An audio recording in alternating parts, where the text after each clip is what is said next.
সরকারের অবস্থান খুবই স্পষ্ট। আওয়ামী লীগের, আপনি জানেন যে আওয়ামী লীগের টপ লিডারশিপ, আওয়ামী লীগের অনেকেই এই পুরো জুলাই হত্যাকাণ্ডের সাথে জড়িত, আপনি জানেন। এবং কালকে হিউম্যান রাইটস ওয়াচের আপনারা যদি খুব মনোযোগ দিয়ে রিপোর্টটা পড়েন, ওই রিপোর্টের 17তম পাতায় আছে, সেখানে স্পষ্টভাবে তারা লিখেছে যে শেখ হাসিনা নিজেই ডাইরেক্টলি অর্ডার দিয়েছেন এনফোর্স ডিসঅ্যাপিয়ারেন্স, মানে গুমের এবং কিলিংয়ের।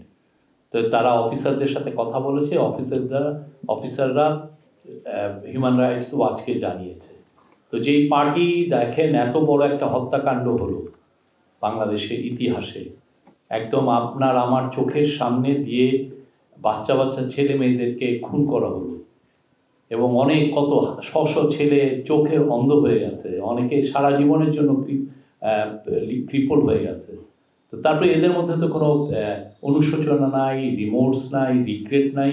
এবং আপনি ওদের যদি ওয়ার্নিং দেখেন, তারা আরও মিথ্যা কথা বলছে যে 3000 পুলিশ মারা গেছে। কত বড় জালিয়াতি, কত বড় মিথ্যা কথা। বাংলাদেশে যতদিন না তারা ক্ষমা চাচ্ছে, যতদিন না তাদের এই লিডারশিপকে ট্রায়ালের মধ্যে আনা হচ্ছে এবং তাদের সাবমিট টু জাস্টিস, এবং তাদের যতদিন না তাদের অ্যাকাউন্টেবিলিটির মধ্যে আসছে, ততদিন তাদের কোনো প্রোটেস্ট করার আসলে করতে দেওয়া হবে না।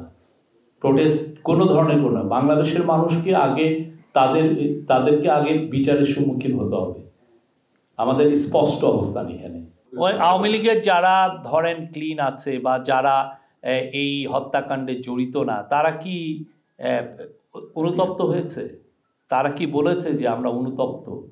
আপনি দেখেছেন আমাদের পার্টি এই কাজটা করেছে, এই জন্য আমরা অনুতপ্ত ফিল করছি, আমরা ক্ষমা চাই।